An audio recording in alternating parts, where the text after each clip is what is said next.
program shall begin with the introduction of a valedictorian.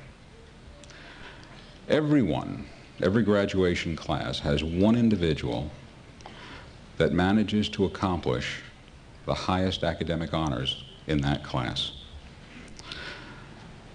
This is an extremely difficult program, as is medicine, as is osteopathy. And our faculty like to keep it that way. And it always gives me a great deal of pride to introduce the valedictorian. This year, our valedictorian is graduating with a cumulative grade point average of a 3.84. That's 16/100ths less than a perfect 4.0. That's an incredible feat at this institution. I would like to introduce future Dr. Patrick Freud from Canada to come up and receive his award.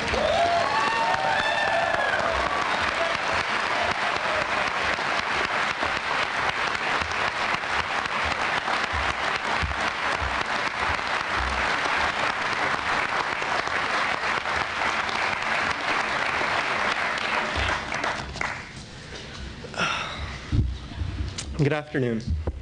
Dr. Parker, Dr. Giggleman, Dr. Brake, and Dr. Stern, the graduating class of spring 1996, distinguished professors, fellow students who are here despite having final exams to study for next week, dearest family members and loved ones, many of you who, like my parents, have traveled hundreds of miles to be here today.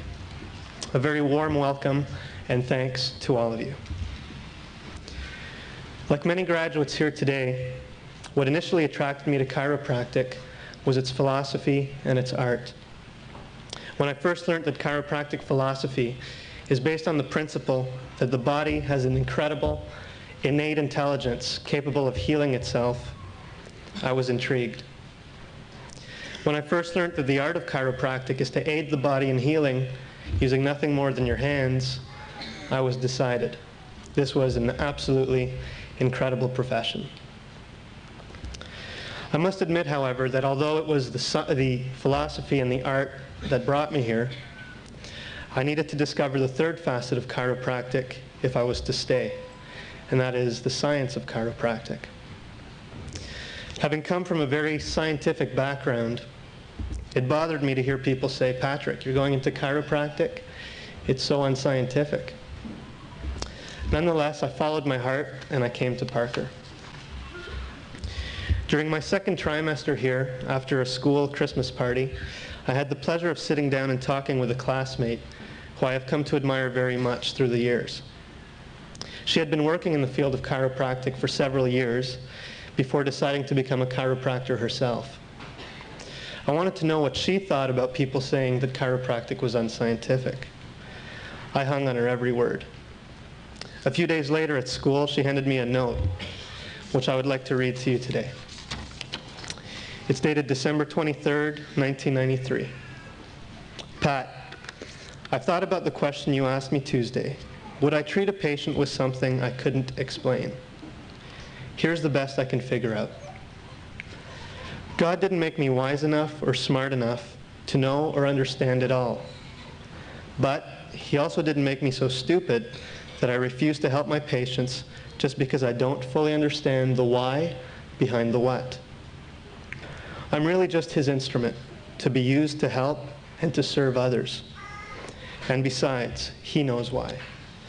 And it's signed, Love, Betsy.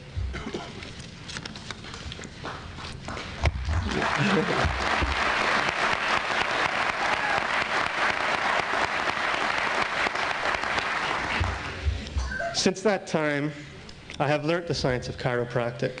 I now know that chiropractic is indeed well-researched, proven, and scientific. I'm able to say that my original doubts and fears on this issue have been fully extinguished. However, it is not the science of chiropractic that I have come to appreciate through my education. In fact, what my professors, my classmates, and my patients have taught me is that so much of healing is quite unscientific. We have all heard stories about miraculous recoveries, from terminal illnesses, or stories of people whose cancer disappeared after a steady dose of comedy. When scientists are asked about these occurrences, all they can do is scratch their heads. Can we scientifically explain why we like to laugh? Does anyone have research on why a smile is contagious? Are there any studies on why a hug feels so good? And better yet, does anyone even care for an explanation? I know I don't.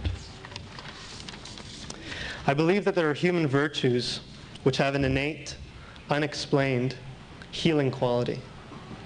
Laughter, a warm smile, kindness, compassion, and above all, love.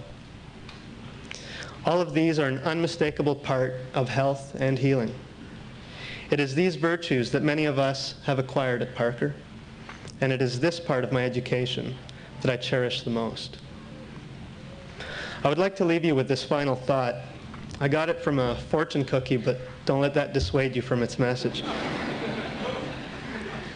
It says, "He who walks through life with a good heart will run with success." If this is true, and I know it is, I am sure that every graduate here today will run with success. Thank you very much.